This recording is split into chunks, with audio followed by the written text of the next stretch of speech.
Muy buenos días para todos. Me alegra mucho tenerlos acá el día de hoy. Muchas gracias por su participación. Le damos la bienvenida a esta feria de contratación eh, que tenemos el día de hoy. Yo soy el primer panelista. Mi nombre es Andrés Felipe Díaz Jaramillo. Soy funcionario de la Cámara de Comercio de Manizales, específicamente de la Unidad de Registro y Asuntos Jurídicos.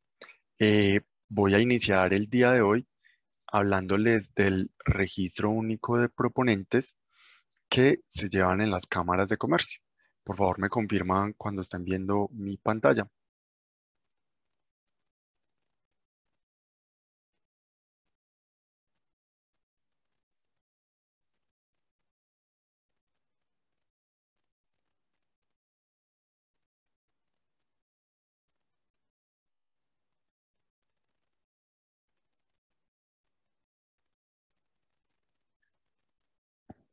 Bueno, em, las cámaras de comercio, la Cámara de Comercio de Manizales por Caldas, dentro de todos los registros que lleva como tal, tiene a su cargo el registro único de proponentes.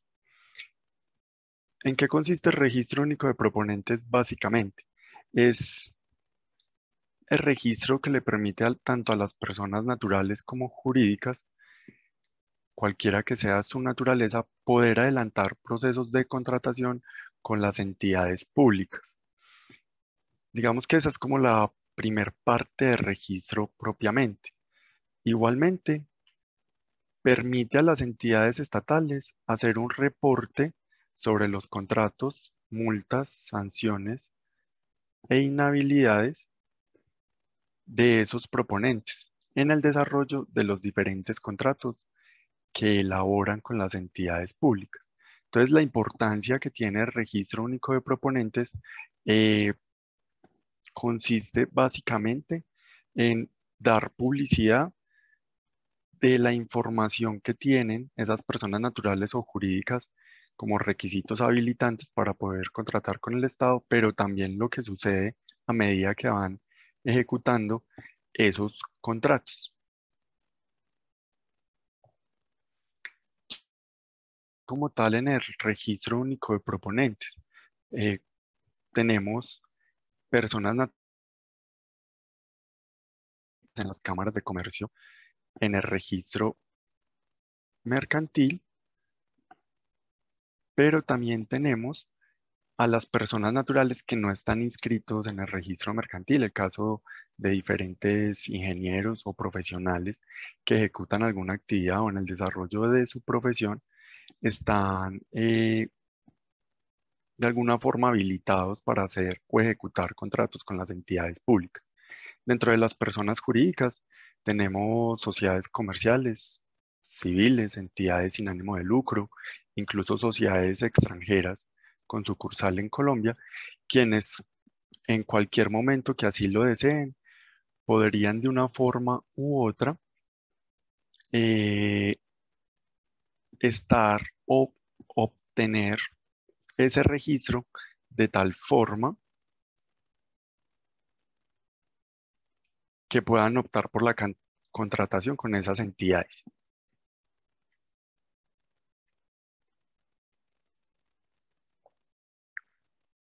¿Cuándo no sería necesario estar inscrito en el registro único de proponentes? Eh, no todos los procesos de contratación con las entidades públicas requieren este requisito para poderse presentar como tal a los procesos de contratación con estas entidades, ¿sí? Entonces acá tenemos, de acuerdo a lo que dice el artículo sexto de la Ley 1150 de 2007, cuáles serían esos casos en los cuales no sería necesario obtener ese registro. Hay unos procesos de contratación directa cuando se va a prestar el servicio de salud, contratos de mínima cuantía, contratos para adquirir bienes del Estado o productos de origen o destinación agropecuaria que se ofrezcan en bolsas legalmente constituidas. Igualmente, cuando se trate de contratos cuyo objeto esté relacionado directamente con actividades propias de las empresas industriales y comerciales del Estado o sociedades de economía mixta, cuando hay contratos de concesión o el proponente extranjero no tenga domicilio en el país, ¿sí? Entonces, esto porque es importante tenerlo en cuenta. Lo que sucede es que si nosotros vamos a desarrollar como tal procesos de contratación con entidades públicas, tenemos que tener la claridad de en qué casos voy a necesitar el registro único de proponentes como uno de los requisitos previos que me va a permitir poder optar por esos contratos con las entidades públicas. Igualmente hay que tener en cuenta que tener el registro único de proponentes no es garantía de que efectivamente vamos a acceder a esos contratos con las entidades públicas, porque el registro lo que permite es entrar en una lista de posibles elegibles que se presentan a unos procesos de contratación específicos y yo voy a participar con toda la información que contiene ese registro, más otros requisitos que pueden aparecer en esos pliegos o en esas solicitudes que hacen las entidades públicas para que las personas opten por ejecutar un contrato con ellos. Entonces, si bien el registro único de proponentes no me da certeza de que yo de una forma u otra pueda ganarme un contrato con una entidad pública, no tenerlo implicaría no poder tener esa opción de contratar con esas entidades. En ese orden de ideas,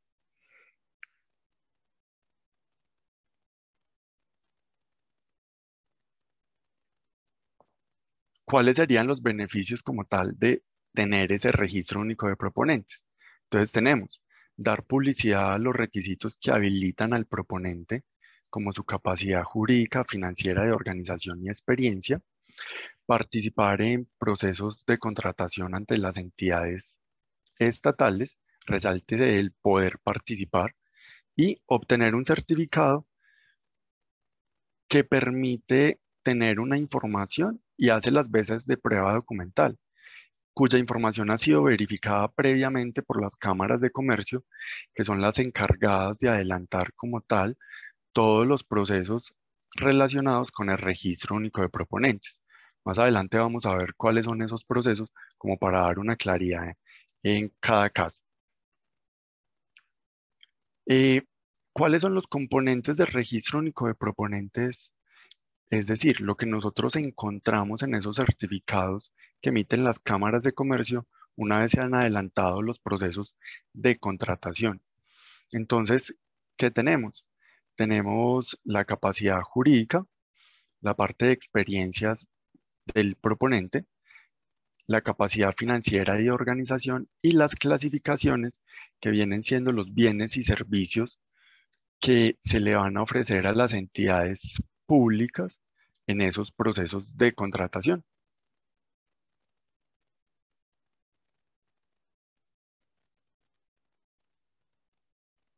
Vamos a mirar cada uno de esos componentes, más o menos a qué se refiere, y yo haré algunas precisiones al respecto. La capacidad jurídica es una aptitud de la persona natural o jurídica para adquirir derechos y contraer obligaciones. Es simplemente que en el registro conste que las personas que están allí inscritas efectivamente tienen la opción para poder optar por esos contratos con las entidades públicas. Entonces, en el registro único de proponentes, ¿qué vamos a encontrar? Vamos a encontrar información relacionada con el tamaño de la empresa, relacionada con la constitución de las personas jurídicas o las facultades y limitaciones que tienen los representantes legales de las personas jurídicas para adquirir derechos y contraer obligaciones, ¿sí? Esto es importante y hace parte fundamental de lo que se puede verificar en el registro único de proponentes. La capacidad financiera es la información que refleja la fortaleza financiera del interesado. Esta parte, ¿por qué es importante? Todas las personas que están inscritas en el registro único de proponentes deben reportar la información financiera que corresponda a sus actividades al año inmediatamente anterior, ¿sí? Entonces, una persona natural o jurídica que se vaya a inscribir este año en el registro único de proponentes deberá reportar y soportar su información financiera con corte a 31 de diciembre del año 2020. ¿Y eso para qué se hace? Pues lo que se busca como tal es mirar qué fortalezas financieras y cuál es el estado como tal de esas personas que van a optar para ejecutar dineros públicos, dineros que vienen siendo de todas las personas y que las entidades públicas como tal van a poner a disposición de que unos terceros ejecuten para desarrollar actividades que ellos mismos no lo pueden hacer, ¿sí? Entonces, esa información que se refleja en la capacidad financiera viene acompañado de los estados financieros. En el caso de las personas jurídicas, siempre vienen esos estados financieros certificados y dictaminados, incluso por dos contadores, o en el caso de las sociedades o entidades sin ánimo de lucro que tienen revisor fiscal, entonces viene acompañado como de el dictamen o informe de auditoría que hacen esos revisores fiscales. Y digamos que todo esto apunta a la transparencia, de tal forma que esa información refleje la realidad del proponente, que es el interesado en contratar con la entidad pública, y pues de una forma u otra le va a dar más tranquilidad a las entidades públicas respecto a la contratación que se va a ejecutar con ellos. Entonces, esa capacidad financiera, como les digo, en los certificados de registro único de proponentes vienen como con todos estos aspectos, ¿sí? Yo más adelante les voy a indicar cómo es el procedimiento para la inscripción, de tal forma que sea como mucho más claro cuáles son los documentos y demás que se requieren para esta información y para los demás componentes. La capacidad organizacional viene siendo la aptitud de un proponente para cumplir oportuna y cabalmente el objeto del contrato en función de su organización interna. Entonces, la capacidad organizacional, así como la capacidad financiera, también tiene unos soportes como tal dentro del trámite de registro único de proponentes, cualquiera que sea ellos, de tal forma que con unos indicadores financieros o unos indicadores que apuntan a la capacidad organizacional, podamos evaluar y comparar cómo están las personas naturales y jurídicas que van a contratar con las entidades públicas, ¿sí? Es una información que se refleja directamente en el certificado de registro único de proponentes y que nos va a permitir medir cómo están estas personas respecto a otros que estén participando de un mismo proceso de contratación. En cuanto a la experiencia, eh, son todos los contratos ejecutados, ya finalizados, que los proponentes tengan para la ejecución de bienes y servicios que le están ofreciendo a las entidades públicas. Me hago entender. La idea de que las personas que se inscriben en el registro único de proponentes tengan experiencia está encaminada a que no se adquiera experiencia ejecutando contratos con dineros públicos. Es decir, que las personas que llegan a hacer contratos con las entidades públicas como tal sean los más idóneos para ejecutar una actividad o ejecutar un contrato que la entidad pública sacó a una participación de varios proponentes. Entonces, uno de los requisitos indispensables sin el cual las personas que estén interesadas en obtener el registro podrían obtenerlo efectivamente es la experiencia, precisamente encaminado a esto, ¿sí? Entonces, también en cuanto al registro único de proponentes, se contempló que hay sociedades que apenas están iniciando y que las personas que están constituyendo esas sociedades como tal sí pueden tener eh, una experiencia importante que aportan a la sociedad como tal, y por eso es que está esa segunda parte, que es las personas jurídicas con menos de 3 años de constituidas podrán acreditar experiencia de los socios o accionistas que integren esa sociedad, ¿sí? Entonces, puede sonar un poco excluyente, pero realmente sí tiene una opción de permitirle a esas personas jurídicas que apenas están iniciando de poder obtener el registro. En cuanto a las personas naturales, esta opción no aplica como tal. La idea, como les decía en un principio, es que lleguen las personas idóneas a ejecutar esos contratos y que tengan una experiencia importante que permita como tal la ejecución de esos contratos. Entonces, en el registro único de proponentes se van a ver reflejados todos los contratos que se informen al momento de la inscripción o de la renovación del registro, de tal forma que permita a las entidades públicas verificar cuáles son los contratos que ellos han ejecutado, con qué entidades han ejecutado contratos, cuál ha sido el valor en salarios mínimos de esos contratos como tal, digamos que además de esa información, tienen la opción también de verificar como tal esos contratos precisamente y cuáles son los códigos o bienes y servicios que hacen parte de esa experiencia que han ejecutado, que sería el siguiente componente que les voy a pasar a explicar, que son las clasificaciones de las Naciones Unidas que contiene el Registro Único de Proponentes.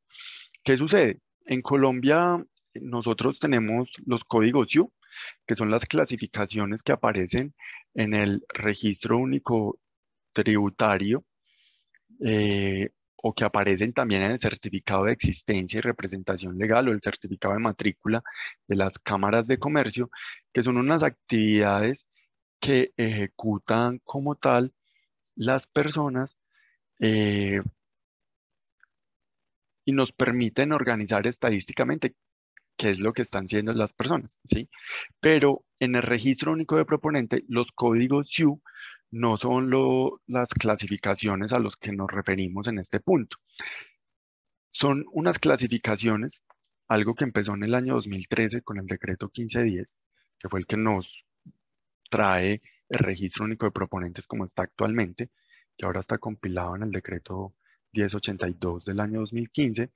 Lo que dijo fue que Colombia adoptaba el sistema de clasificaciones de las Naciones Unidas, que tiene aproximadamente unas 4.800 clasificaciones al tercer nivel, que permite que cada uno de los proponentes, es decir, personas jurídicas y personas naturales que obtienen ese registro, indiquen de manera precisa cuáles son esos bienes y servicios que están ofreciendo a las entidades públicas y como tal tienen experiencia en esos códigos o en esas clasificaciones que también son una parte importante de la experiencia. En ese orden de ideas, eh, voy a pasar a explicar muy bien en qué consisten estas clasificaciones, porque es muy importante que tanto las personas que están en el registro único de proponentes como las entidades públicas tengan claridad de qué van a encontrar en el registro único de proponentes y cómo están organizadas las clasificaciones allí, ¿sí? Porque más adelante les voy a dar una explicación más precisa de por qué la claridad, pero es importante que todos los intervinientes en la contratación pública tengan claridad respecto a este tema, de tal forma que no vayan a tener dificultades más adelante.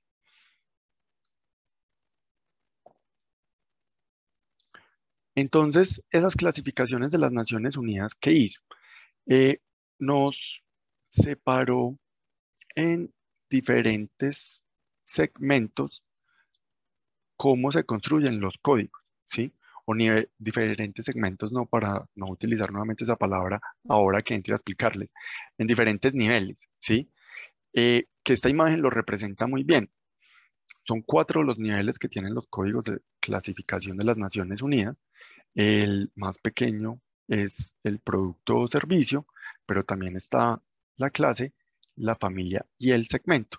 Colombia, cuando adoptó estas clasificaciones y la incorporó en el registro único de proponente, estableció que solamente se utilizaría en el registro único de proponentes, igualmente en los procesos de contratación pública, los códigos solo hasta el tercer nivel. Es decir, solamente se utiliza el segmento, se utiliza la familia y se utiliza la clase, ¿sí? Ningún proponente en Colombia podrá tener en su registro único de proponentes las clasificaciones hasta el cuarto nivel, que sería el nivel de producto, que digamos sería el nivel con la mayor descripción y más al detalle posible, ¿sí? Entonces, todos los proponentes a nivel nacional, sin ninguna excepción, porque así lo manejamos todas las cámaras de comercio del país, van a tener su registro único de proponentes solo hasta el tercer nivel, ¿sí?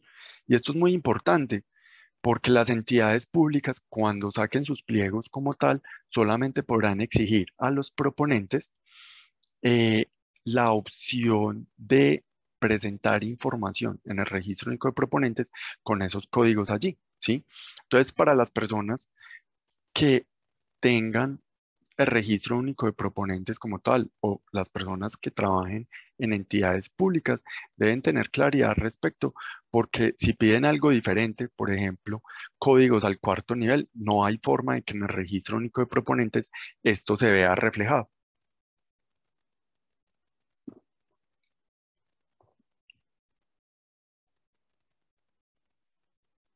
En ese orden de ideas, eh, hay unos grandes grupos que se pueden encontrar para la clasificación de los bienes y servicios que podrían estar separados así como está en pantalla.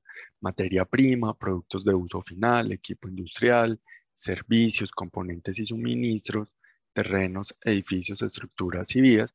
Y lo que permite esto propiamente es empezar a construir los códigos y clasificarnos precisamente en lo que estamos ofreciendo a las entidades públicas, ¿sí?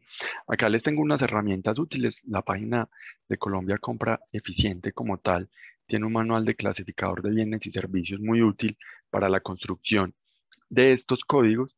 La idea es que uno sea muy preciso al momento de decir qué se le está ofreciendo a las entidades públicas como tal en el marco de lo que desarrolla cada empresario o cada persona natural, no empresario, pero sí proponente como tal, profesionales, como les decía en un principio. Tanto códigos de clasificación de bienes y servicios en los cuales tengan experiencia o sin tener experiencia, sí tengan la capacidad para ejecutarlos, ¿sí? Esto es muy importante porque las entidades públicas van a solicitar unos códigos muy específicos de acuerdo a lo que están buscando. Entonces, la clasificación es uno de los puntos más importantes como tal al momento de tramitar el registro único de proponentes para que lo tengan en cuenta. Eh, Respecto a cómo se hace el registro, como tal, las cámaras de comercio, eh, en este caso específicamente la Cámara de Comercio de Manizales por Caldas, lo hacemos de la siguiente forma. Se diligencia un formulario virtual a través de la página web. Ese formulario ustedes acceden a él a través de la página de la Cámara de Comercio, ingresando a la parte de registro único de proponentes. A medida que vamos diligenciando el formulario, nos van a solicitar una documentación que sirve de soporte de esa información que estamos allí diligenciando. Luego de que hacemos el diligenciamiento del formulario y hemos adjuntado o generado o ya tenemos la documentación necesaria para soportar lo que colocamos en el formulario, se hace un proceso de pago de derechos de registro o de servicios registrales conforme a las tarifas que establece cada año desde el 1 de enero del gobierno nacional y eso ingresa a estudio por parte de las cámaras de comercio, ¿sí? Eh, en un stand que va a tener habilitado el día de hoy el evento como tal, la Cámara de Comercio tiene un stand allí propiamente, vamos a tener habilitadas unas listas de chequeo y un video de cómo inscribirse en el registro único de proponentes, de tal forma que ustedes tengan la opción de y, averiguar o poder verificar cuál es la información que se requiere para obtener este registro. Igualmente, en ese stand como tal virtual que tenemos, van a tener una opción de hacer preguntas a través de WhatsApp, que será atendido después de que terminemos la conferencia y hasta las 2 de la tarde para que pregunten cualquier inquietud que se presente respecto al registro único de proponentes, yo mismo estaré encargado de atender ese chat como tal para resolverle sus dudas. Y asimismo hay un correo de contacto por si quieren ampliar algo la información que yo les estoy presentando en este momento, que pues está muy concisa, es muy resumida, pero les permite a ustedes entender un poco más la importancia que puede tener el registro único de proponentes y nos va a servir de pretexto para todas las preguntas que tengan en adelante. ¿Qué hacen las cámaras de comercio cuando nos ingresan cualquiera de estos actos sujetos al registro que están acá en pantalla?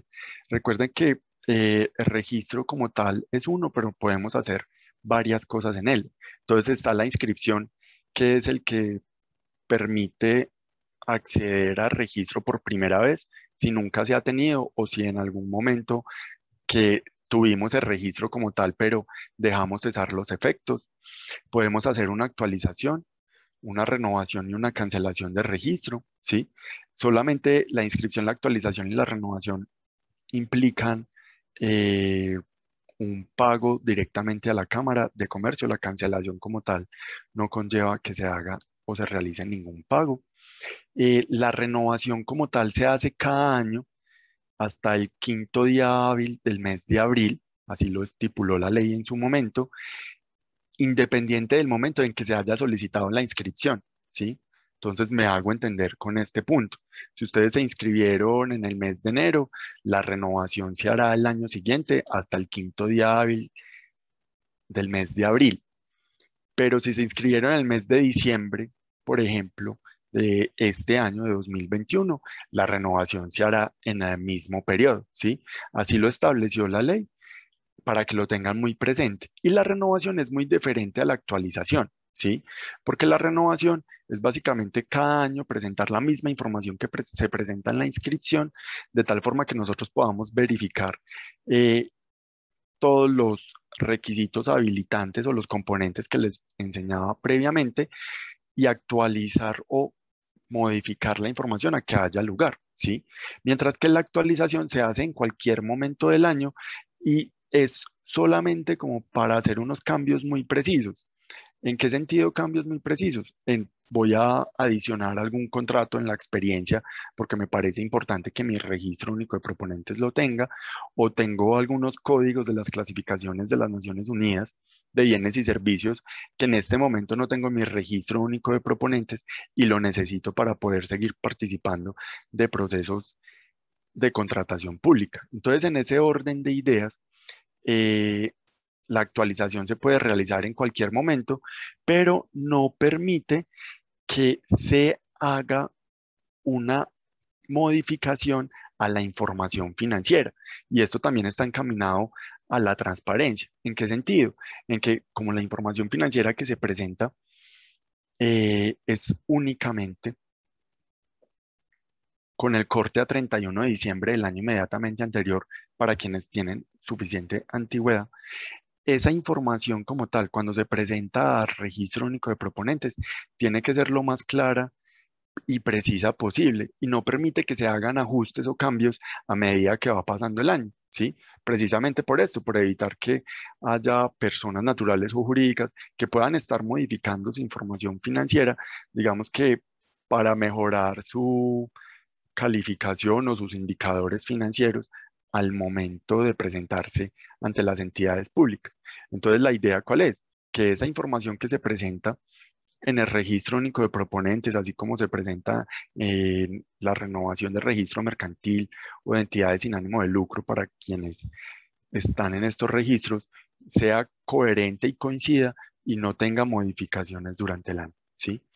¿Qué hace entonces la Cámara después de recibir esta información? Nosotros tenemos la función de validar que todo lo que nos quedó en el formulario de registro único de proponentes coincida con lo que aparece en los documentos soportes que hacen parte del trámite, ¿sí? Entonces, para darles un ejemplo respecto a la información financiera, en el formulario encontrarán un espacio en el cual se debe indicar precisamente cuáles son los datos de los estados financieros y eso viene soportado por una copia de los estados financieros firmado por el contador público o por el revisor fiscal en los casos en los que existe esta figura, al igual que los representantes legales o las personas naturales que no están obligadas a llevar contabilidad, lo hacen directamente ellos, pero también con la firma de un contador público. ¿Sí? Entonces, nosotros que verificamos que lo que aparece en los estados financieros como tal coincida con lo que se diligenció en el formulario. Y si las cámaras llevan otros registros de estas personas, por ejemplo, registro mercantil para las sociedades mercantiles, pues también vamos a verificar que esa información sea coherente con lo que presentaron en el registro mercantil. Por lo que les decía previamente, la información financiera es solamente una. No es que podamos como tal irla modificando o cambiando a medida que se van presentando las oportunidades de contratación con las entidades públicas, ¿sí? Nosotros hacemos verificación de esto de acuerdo a lo que la ley ha establecido. Nosotros no podemos hacer una verificación por fuera de lo que la ley exige, que es más o menos lo que van a encontrar en el stand más adelante cuando ingresen en las listas de chequeos, tanto de persona natural o persona jurídica. Ahí están relacionados cuáles son esos documentos, soportes necesarios para el trámite de inscripción, de renovación como tal. Eh, de tal forma que cuando todo coincide y es coherente y nosotros no tenemos ninguna observación porque no haya coherencia entre la información que nos presentan en estos soportes, pues van a obtener su registro único de proponentes, ¿sí? En ese orden de ideas, ¿cuáles serían las causales de abstención de registro como tal? Entonces, la ley nos dice a nosotros que estas serían las causales de abstención por las cuales no podríamos acceder a la solicitud de inscripción o de renovación o incluso de actualización al momento de que ustedes nos las presentan. Entonces, por ejemplo, que la información del formulario no esté completa o falten documentos que soporten las normas vigentes o que haya diferencia entre la información que se indica en el formulario, pero también en los documentos soportes, o que esos documentos soportes no cumplan con las formalidades que exigen las normas. Un ejemplo de un documento soporte, el tamaño de la empresa. El tamaño de la empresa como tal, desde el año 2019, se contempla conforme a los ingresos que haya tenido la persona natural o persona jurídica a 31 de diciembre del año inmediatamente anterior, pero también al sector económico que pertenezca, sea el sector de manufactura, sea servicios o sea comercio u otros sectores, pero que se asemejarían a el sector manufactura. Entonces, dependiendo de esto, de los ingresos y dependiendo del sector al que ustedes pertenezcan, pues será su clasificación empresarial como tal o el tamaño de su empresa.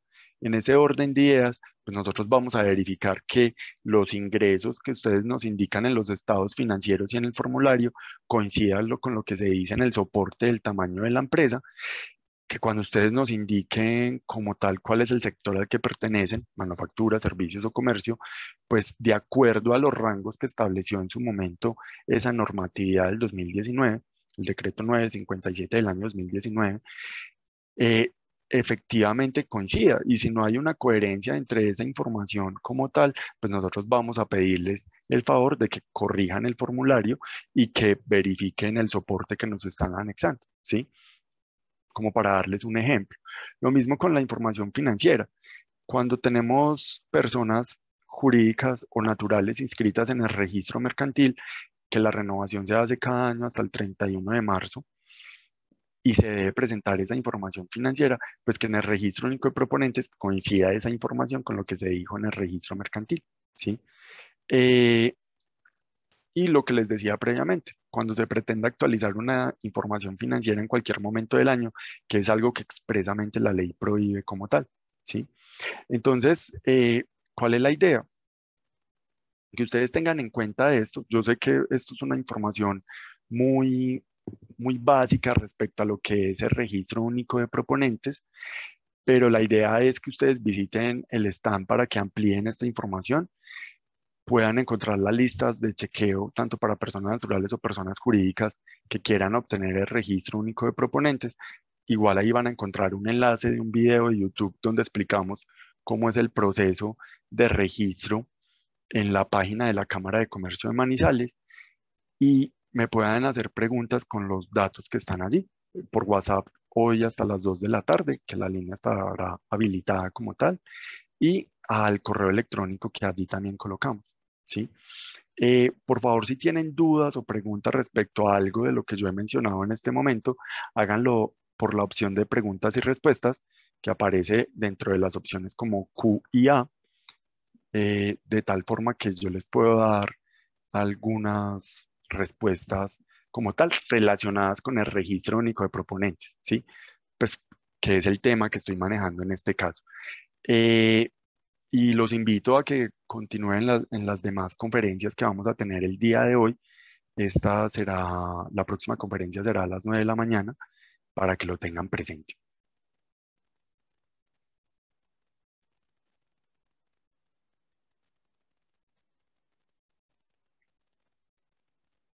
Bueno, voy a mirar algunas de las preguntas que están por acá. Victoria nos dice que según el decreto 309 del 13 de abril, dicen que debido a la pandemia se tendrá en cuenta los últimos 3 años y no el último año, lo cual aplica para inscripciones y renovaciones que se realizan en 2021 y 2022. ¿En qué momento es posible actualizar el RUC?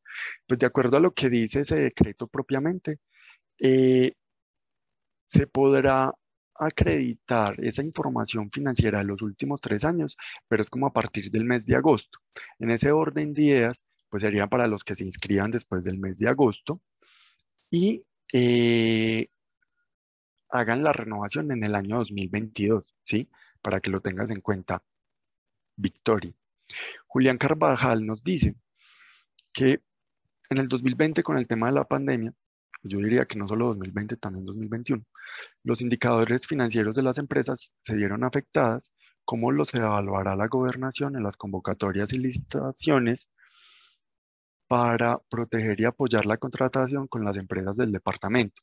Como yo no trabajo para la gobernación como tal, pues esta pregunta no me correspondería a mí responderla. Eh, entonces, pues no tendría forma como darte luces en este sentido, Julián.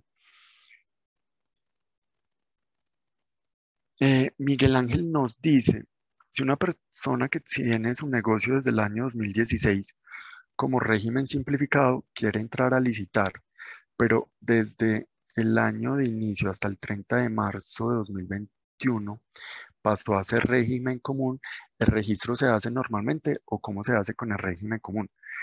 Bueno, Miguel, pues lo que entiendo es que trabajabas primero como persona natural desde el año 2016 y a partir del 2021, de este año, ya lo estás haciendo como persona jurídica. O siendo persona natural, ya pasaste o sigues siendo eh, persona natural, pero cambiaste fue como de responsabilidad ante la DIAN. Pues yo te diría, si es una persona jurídica que se acaba de inscribir, lo que les mencionaba en la parte de la experiencia, no será necesario eh, esperar a que la sociedad consiga experiencia propiamente, sino que se puede utilizar la experiencia de quienes hagan las veces de socio o accionistas de esa nueva sociedad, ¿sí? En ese orden de ideas, si tú tienes una persona jurídica recién constituida actualmente, durante los primeros 3 años, puedes acreditar la experiencia que tienes desde el año 2016 en adelante, que empezaste como con tu empresa, ¿sí? Para tenerlo en cuenta. Otra pregunta que me hace Miguel, ¿de qué manera se puede actualizar la experiencia sin modificar la información financiera? Se supone que los contratos deben ser igual o inferior a los ingresos reportados con corte a 31 de diciembre de 2020. Por favor, me colabora con la duda. Claro que sí, no hay problema, Miguel. Pues lo que pasa es que cuando uno va a actualizar experiencia, se supone que en este momento del año, que ya pasó la época de presentar la renovación, pues la idea era que en la renovación tú acreditaras todos los contratos que habías ejecutado durante el año 2020.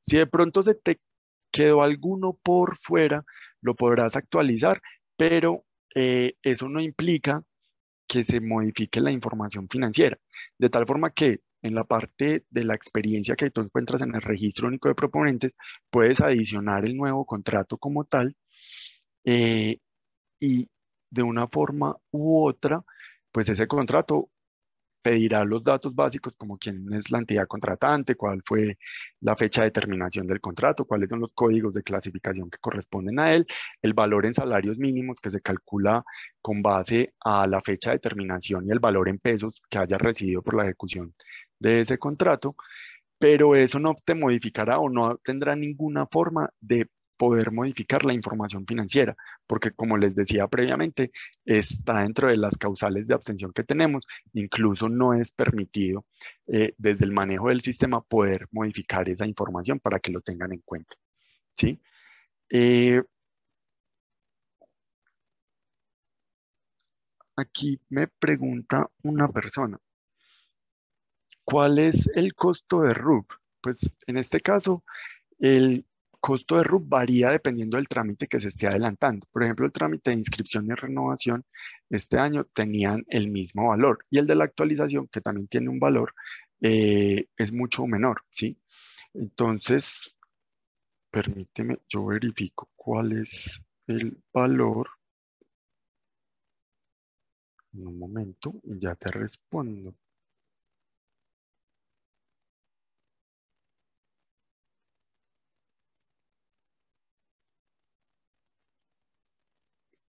Porque me preocupa darles de pronto unas tarifas erróneas por acá y que efectivamente no corresponda con la realidad que tenemos.